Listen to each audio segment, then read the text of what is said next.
Welcome, fans, to a special edition of the Old School Shooters podcast. My name is Jack Kilby, and I'm joined, as always, by the King of Connecticut. And the purpose of the podcast tonight is to celebrate the life of UFC legend Stephan Bonnar in light of his recent passing.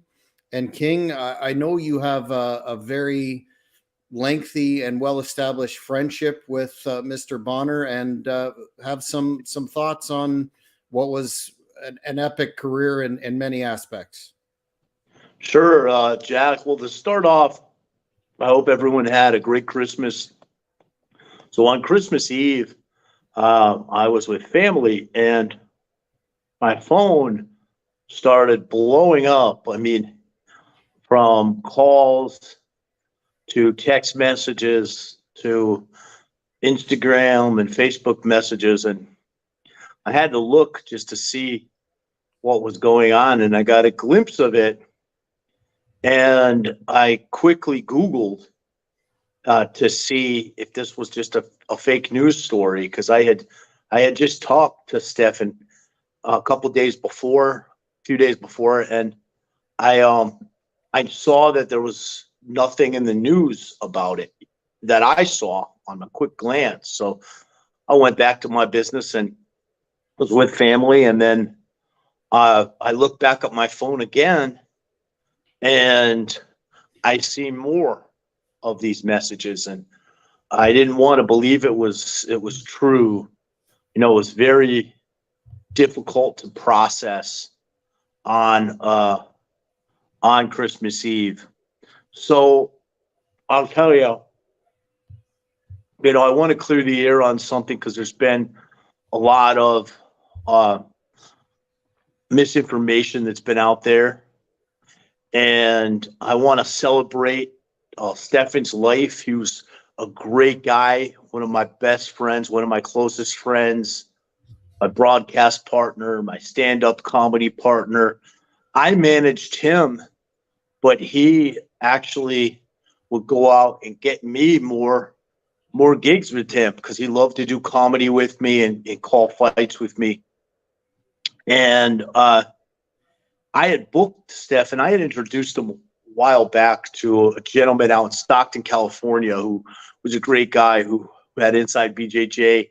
I had Phil Baroni living out there with him for a year with this gentleman, and he had a pro wrestling promotion. So he was booked on this pro wrestling show, and he broke his back, which was brutal. I mean, I was just talking to Dan Severn yesterday about this, and Dan and I have the same philosophy in professional wrestling. I mean, we wrestle, and we don't have a gimmick, and Stephan didn't need a gimmick. UFC Hall of Famer, and let's get this straight too.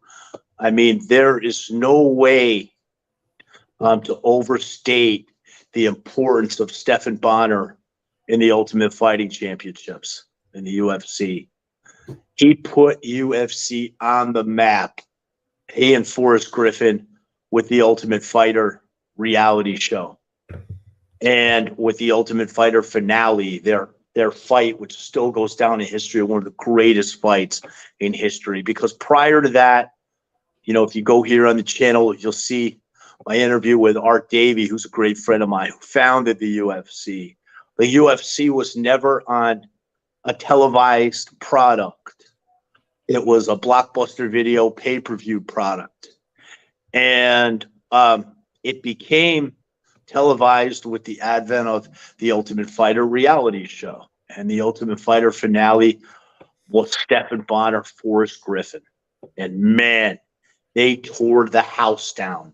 During the course of that fight, the ratings kept increasing. You can watch Bonnar and I do a video about a show we did called Legends and Vixens, where we talked about that, and we talked about the ratings that they got in that match, or in that main event, and it put UFC on the map. There was a buzz. Everybody started talking about the sport. So Stephan Bonnar, amazing UFC Hall of Fame career. An amazing man. And get me back on track here, Jack. What was I talking about besides that? You were going to clear up the misinformation regarding his Oh, passing. yeah. Yeah, absolutely. So he broke his back. He had to go into the hospital for months, and he lost over 80 pounds in the hospital. He got a staph infection that almost killed him. And that was earlier this year. He was released, and he was never the same after that. You know, he was such a hardworking guy. And you think about it, he had this Hall of Fame career in UFC, legend, and yet he had no pension. They weren't making the big money. We'll get into Bellator because I know you've got it on your list. Number one rated fight in Bellator with him and Tito, and I'll talk about his Bonner's creative genius in that match. But he was working. He was working for the Real Water Company for quite a while. He was doing everything from sales to installation. He's such a hard worker. He was working selling insurance. He was working when he passed away. And one of the things that he was remarking was how expensive his medications and healthcare was, which is so sad that he didn't have benefits from all he gave to the sport, to the Ultimate Fighting Championships. So he died while working, and I don't like to give out personal information. It's private how someone passes away. You know, there's an old school saying, "Mind your own business. It's good for your teeth." And that saying sure as hell stands with me or any of my friends if you fucking cross me. But in this case, I felt it was important, to clear the air on that. You touched on his immense influence in UFC, but and briefly got into Bellator with your tenure as the prime marketing consultant. You had contact with Mr. Bonnar and that company as well. Can you speak more to that in addition to the Tito fight? Man, I'm going to tell you, this speaks to Stephan's creative genius. He has a promo that he did to promote that Tito Ortiz fight is better than anything you'll see in professional wrestling. He knew how to get the emotion, how to draw the emotion out of Tito. And he did it. He brought in Justin McCulley in a mask, pro wrestling style. It got everybody talking. There was a major UFC card that was on at the time that night, and everybody was talking. Who is this guy standing next to Stephan? Stephan's in his suit, and there's this guy dressed all in black with a mask on. Who is this guy? Well, it was Tito's former trainer, Justin McCulley. And then Stephan, master of the mic, he knew he could get that emotion out of Tito, and he could get Tito to attack him and cause that melee. Tito wasn't in on it. He worked Tito. And that fight between Stephan Bonnar and Tito Ortiz that night is the only time that Bellator ever beat UFC head-to-head in the ratings. Because if you remember, you talked about when I was prime marketing consultant, that goes back to Bjorn Rebney's tenure. And it was when Spike TV had been put on the map by UFC, by guys like Stephan Bonnar and Tito Ortiz, right? They were the marquee players that had put UFC on the map. Well, now Bellator, the number 2 fight promotion in the U.S., is on Spike. UFC is on Fox Sports. And that night, they blew UFC. We blew with Bellator UFC away in the ratings head-to-head. And that speaks to the genius of Stephan Bonnar. That fight was a war, like all of Stephan's fights. It went the distance. It was a split decision that could have gone either way. Stephan was such a warrior in the cage, and that warrior spirit came out, but he was also so smooth on the mic and a creative genius, like you talked about there in Bellator MMA. Yeah, I think it's interesting that you're raising that point, because those of us that have been fans of pro wrestling for decades and mixed martial arts can see clearly how MMA seemed to have developed, sort of outdid pro wrestling in terms of pro wrestling marketing and building anticipation for fights, and how personal issues draw money. And I think, would you say that would be fair to say that Mr. Bonnar would be largely responsible for turning that into a marketing strategy that's been duplicated ever since? Jack, absolutely, because it goes back to the Ultimate Fighter reality show, season 1. That was old school pro wrestling. It was masterful, and Bonnar was the master. Yeah, I think he deserves a heavy dose of credit for that. So moving into his broadcasting career, he was quite compelling in that regard as well, for not only UFC but Fox Sports and ESPN and WEC. Do you have any comments on his tenure behind the mic? Oh God, are you kidding me, Jack? I mean, I had the honor of having him as my broadcast partner, and calling the UFC fights on Fox Sports and ESPN. He was so smooth. We just had Kamal Shalarus on recently, who was a big standout in WEC, who I was my training partner, and I managed throughout his career, right? And when he was in WEC, he told me it was his honor, and he told Stephan this, his honor to have Stephan call his fights, because Stephan was so smooth on the mic. We infused comedy, Stephan and I, broadcasting together. Jack Kilby, I just sent you 5 hours of footage of us calling 2 shows together in the Carolinas. And I want to know, when are you going to get those up on the Hannibal TV to honor my friend? That's going to be part of our rollout in January, actually.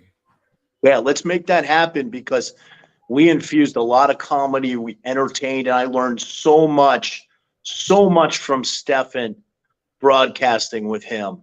I talked to Pat Miletich on Christmas Day.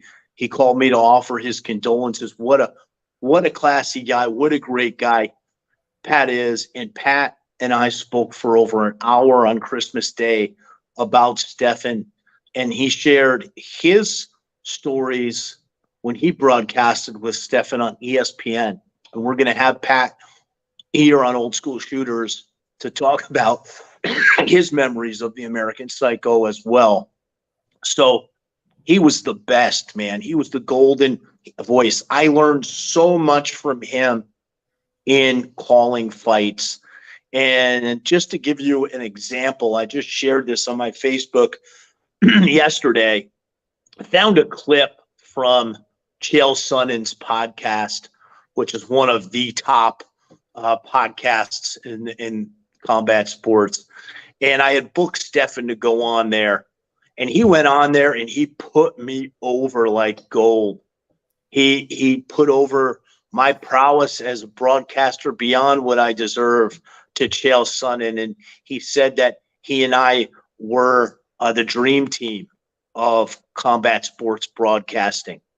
So absolutely, he was the man, and I had the honor of learning from him. And Hannibal TV fans, you're going to have the honor of watching Stephan in action as we called the fights together.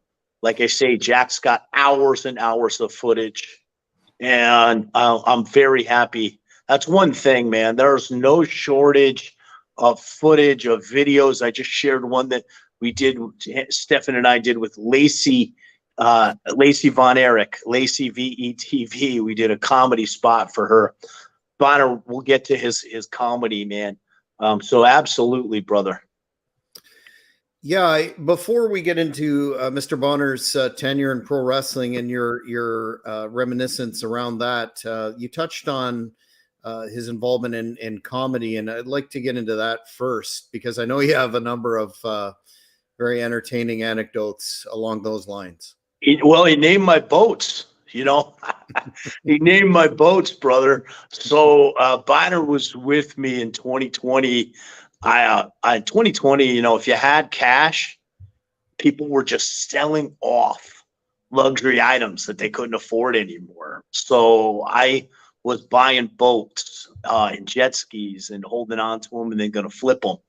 And I get my first boat with Bonner, and we're with the guy that I'm buying it from. I got it from Facebook Marketplace, and he goes, "We shall call her the Bearded Clam," and that was his name. And then, hell, a month or so later, I bought another boat, and I called him up. He was back in Vegas, and I go, Stephan, I just bought another boat. She's right next to the Bearded Clam. What shall we call her? And without skipping a beat, he goes, "We shall call her the Salty Snatch. She is right where she needs to be, nestled next to the Bearded Clam." Yeah, So Stephan, man, I just very shared a quick.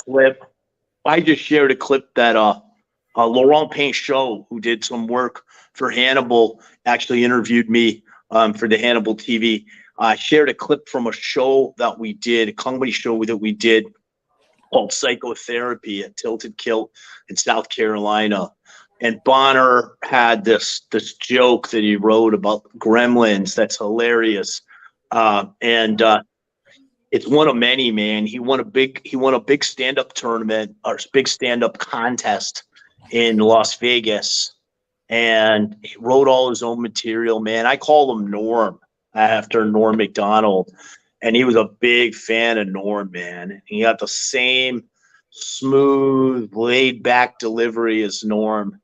And he and I were talking about Norm, ironically, a couple of weeks ago about Norm Macdonald and talking about doing some stand up together.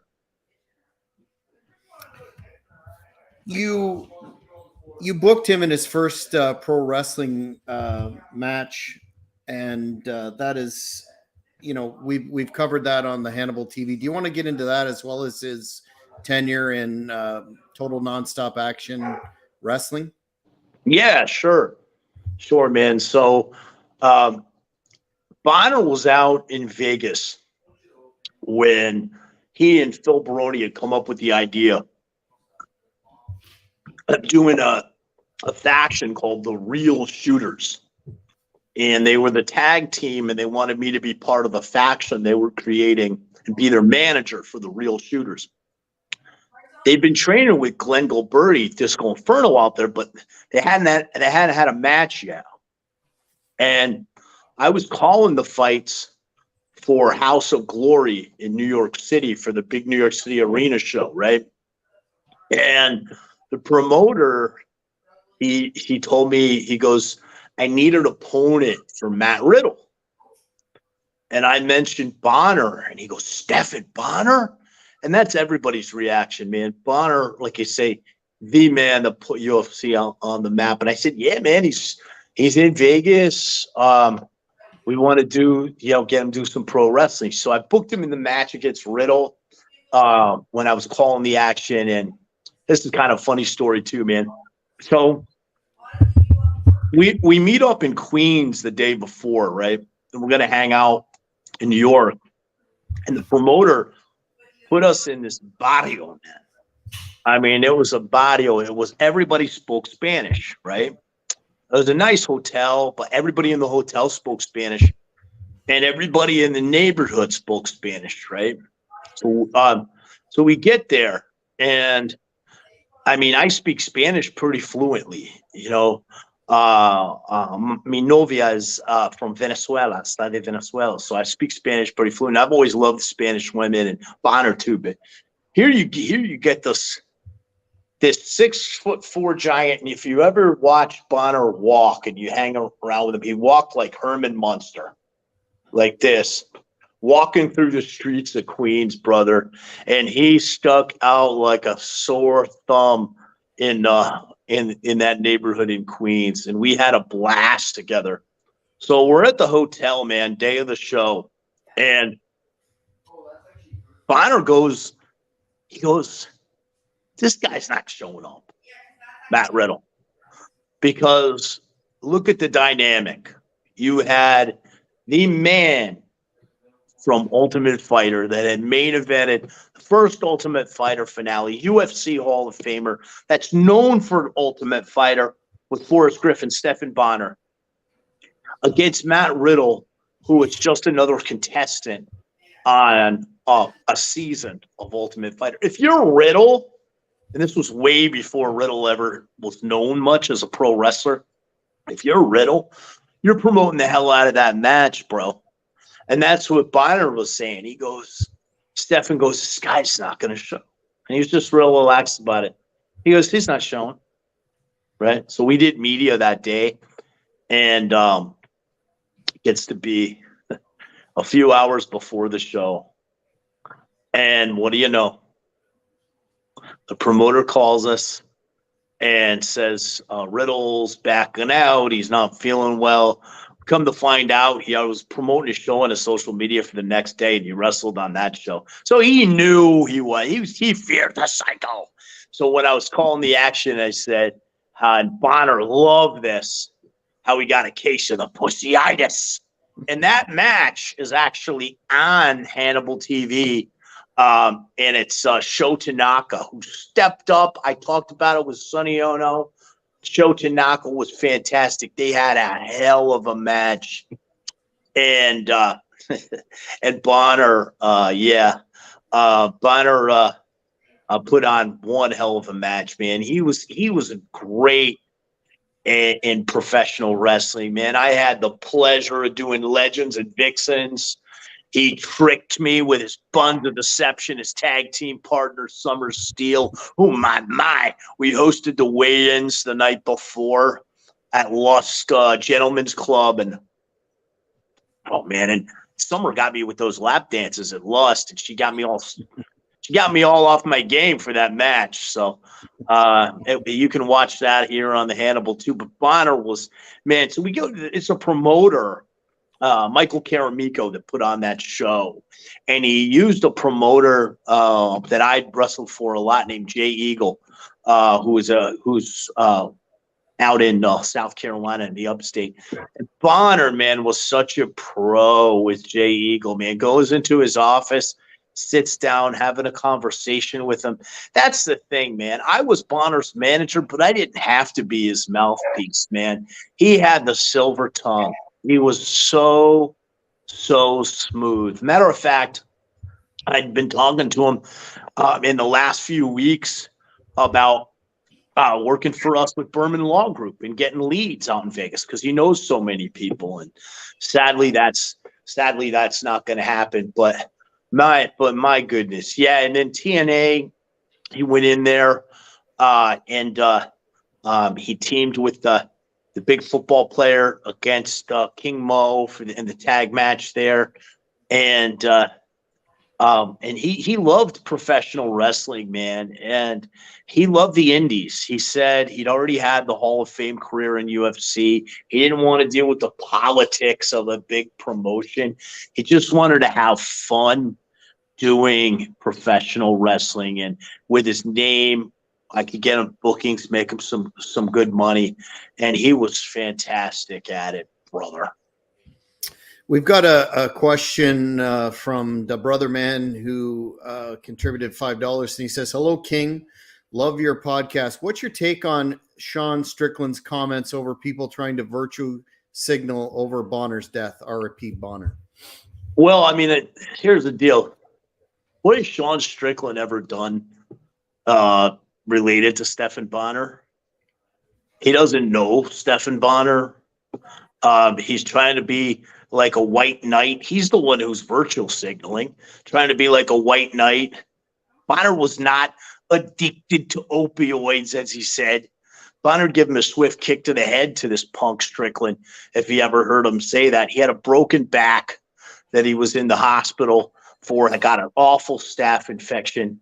And Strickland's he's just a bitch trying to get a headline. Yeah, not really classy in light of the situation. That's the problem today, Jack. That's the problem with all these young punks today. Like I said, mind your business. It's good for your teeth. They think they can talk and they think they can run their mouths and they think there aren't repercussions. Where there's still old school guys like me out there, brother. Yeah, and to quote Hustler Rip Rogers via Bin Hameen, a lot of people think they're over, but they're not over, not even close. So that's probably some people that think they're over need to take a trip over the bridge into the water, brother. You know who you're talking to, bro? Think about it. Well, we've covered that a bit on this podcast about the keyboard warrior phenomenon and the lack of consequences for statements that are made electronically on social media and whatever. But that's when a man has passed, a real human being with a family and friends and etc. That's pretty uncalled for. Which brings me to another question. We've talked a bit about Mr. Bonnar's career, but you knew him on a personal level, and you made some comments to me over the past few days about what a quality human being he was, and I was wondering if you'd like to elaborate on that to whatever extent you feel appropriate. Well, Stephan and I had been writing a book with stories of his life called Chaotic Enlightenment, and we started writing that book. Hell, I think it was back in 2017 or 18. And man, it is just full of so many great stories. And Bonnar was the kind of guy that had such an infectious personality, man. You couldn't help but have fun around him. And there's one story that I can tell. I can tell you a personal story where he may have saved the life of a girl that I was with at the time. Bonnar at one point it had a woman that was kind of obsessed with him, and he wanted to break it off. He didn't, and I ended up seeing her for a little bit, and then found out she was a little wacky, and she said what a lot of people say, which is, she threatened to kill herself, and he didn't take it seriously. Well, she actually did kill herself. She blew her brains out. And that story actually is in the book we were writing, and it's one of the life lessons. So when I was with a young lady that expressed to me the same thing, and I wasn't taking it seriously, it started to hurt my chest, my heart a little bit. So I called Stephan, and I talked to him, and he knew her, and he said, "You got to get to her house right away. Got to get to her house right away." And I won't get into the circumstances, but he may have saved her life, in that case. And that's what kind of guy he was. He was a great guy. Everybody loved him. In this book, Chaotic Enlightenment, he was a wild man. He was a fun guy to be around. You see some of the stories, not even knowing, obviously, that he was going to pass, and this awful news. I didn't even want to do this old school shooters show with you originally as more than just a first. I had an idea, let's just do like an episode called Old School Shooters. We did it with Colin Crandall, right? And then you were talking about doing it as a regular show with guys that telling stories, sitting back here on the rocking chair telling stories. And I had already done that with a podcast with the same people we're having on here with my Gold Kings Court podcast. And I had first told you no, and then I thought about it, and I said, yeah, you know what, let's do it. And everything happens for a reason, because I've been telling stories about Stephan Bonnar before he passed with Jerry Briscoe, with Sonny Ono, and you guys have been sharing those because he was such an important part of my life. And I had recently got him and Forrest Griffin together to do a commercial for Shoot Pro Wrestling, which fans who listen to Old School Shooters know about.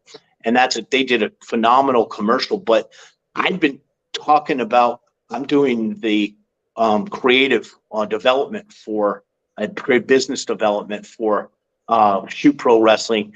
And Bonner and I have been talking, and he was supposed to be out at the show. We were planning this angle at the next show that was going to be really cool, and he was excited about it. And we're gonna move on with Shoot Pro Wrestling in his honor, because he was a big part of the creative stuff that was supposed to be coming up. And with this book, man, it's overwhelming to me. You know, I've had close family and friends pass this year, and I never post about private information, but this isn't private. Stephan Bonnar is public. I mean, he is the man. He's the man who put UFC on the map. And this is for the fans that I want to tell these stories. And I want to get people to know what a great guy he was, and not a lot of these mealy mouth punks that are trying to get a headline talking about him that didn't even know him. And speaking of bringing information to the fans, this initial podcast in honor of Mr. Bonnar is the first of a few that we're going to do on the Old School Shooters format. We're going to be welcoming in the days to come, depending, schedule to be determined given the time of year, but we're going to welcome back Pat Miletich, who appeared before on the show, was an excellent guest. Mark Coleman, who a lot of fans will be interested in his take, as well as Mark Coleman had a great fight. His fight with Bonner that went the distance. What a fight that was. And Mark Coleman, a fellow UFC Hall of Famer, the godfather of ground and pound, man. Yeah, looking forward to that for sure. And then tomorrow with Neil Melanson. Yeah, Neil's going to come on tomorrow, and grapplers and fighters will know Neil. Neil's a great guy, man. He's a legend as a coach and a trainer, and really looking forward to hearing. And he kept in contact with Stephan. He trained with Stephan, and they were friends as well. So I think this is going to be an interesting series for fans, but not only that, but to set, as you said, the record straight and discuss who Mr. Bonnar was as a person and a professional, from yourself, who they're who's eminently qualified to speak on the subject. And the Hannibal TV viewers are well aware of Mr. Bonnar and his career and the work that he did with Hannibal, and like to send out our personal heartfelt condolences to Mr. Bonnar's family on his loss. And his son Griffin, who was named after Forrest Griffin, he had his obviously most famous fight with. And they were great friends too. You know, I talked to Forrest through text on Christmas Day as well. And I don't know if he's going to come on. And folks that have told me that they're going to come on, I know everybody has busy schedules. I never want to speak for anybody. They've said that they're going to come on, and it's up to them. I mean, everybody has their own message and is free to speak and share. And for me, it's very rare that I do something like this, because I keep my private information very private, and I don't talk about folks that have passed, even close family members. But in this case, it's so much different, and it was really bothering me when I was seeing a few of the things that were out there about my dear friend that were erroneous, and wanted to really just celebrate his life. Well, again, it's not going to overshadow the legacy that he leaves behind, and we're going to delve into that more in the days, et cetera, to come. But before we end this particular chapter, King, I believe you have a quote that you felt was very appropriate for the circumstances that you'd like to end our discussion on for today, anyway. Yeah, just wanted to say that if you touch people's lives, you coach people, you train people, you give the fans the memories, you have this great legacy you never truly die. And beyond that, Bonner and I have, and you'll see when you read the Chaotic Enlightenment book, we're very spiritual guys, and I want to share something with you. Whenever anyone close to me has passed, I believe strongly in the spirits, and they visit me in my dreams, and it's very vivid. And I'm going to tell you this: on Christmas morning, it was around 5 a.m. I had a very strong conversation with Stephan. He was tired. He was weak, and this is what he said to me. He said, "Do you know the lineage of Saint Patrick?" And I said, "Is that a movie?" And he said, "No." He said, "Do you know what I'm talking about?" He said, "Do you know the lineage of Saint Patrick?" And then I woke up from this vivid conversation in my dream. And I woke up to use the restroom, and I said, "Man, I gotta write this down, because I'm gonna forget it. Because sometimes, you go back to sleep and you forget the conversation." So I texted it to myself to look at it on Christmas Day. So one of the first things that I did, I was with family Christmas Day. I had to wait until I could get a little alone time, and I started to research the lineage of St. Patrick. And I didn't know anything about this, but St. Patrick was actually living in England when he was kidnapped by Irish bandits and brought to Ireland. And he was tortured for years in Ireland. And that's where he found God. And he was of Roman descent. He wasn't Irish. And yet, I thought about it because it took a while for this to register to me. St. Patrick's Day is the big Irish holiday. So I started thinking, what does that mean? That message mean? And I came up with the answer is things are not what they appear. And I'll leave you with that. And that's what I got out of that. Very, very powerful. Absolutely. Well, King, we've come to the end of this particular episode, but fans will be back tomorrow with Neil at 1 p.m. And I think it's important to, as you touched on, King, with all the hyperbole and misinformation out there, to put out real actual facts about the man and his life in order to honor him appropriately, because as you said, he is the man who put UFC on the map. Yeah, and I want to celebrate his life, and I want to end with a quote from Billy Joel: "Only the good die young." And I'll have a toast. Stephan's favorite beverage, as you heard in the story that I told to Jerry Briscoe recently before his passing, Jack Daniels. I'll take a swig in his honor. R.I.P. Rest in power, American Psycho. See you tomorrow, fans, live.